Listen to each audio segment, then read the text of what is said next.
মানুষ যখন পাপ করতে যায় তখন মানুষ অন্ধ হয়ে যায়। দেখুন এই ভিডিওটি।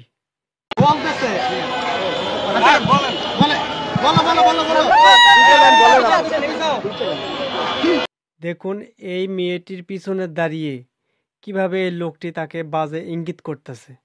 এখানে সালমান শাহর চিত্রনায়ক সালমান শাহর বিচারের দাবিতে তারা এখানে এসেছে।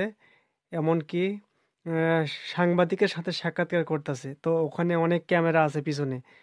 তো এই লোকটা করতেছে কি, সে পিছন থেকে ওই মেয়েটির মানে বাজেভাবে টাচ বা ইঙ্গিত করতেছে। কিন্তু সে একবারও বুঝতেছে না যে ক্যামেরার মাধ্যমে তাকে ধারণ করা হচ্ছে।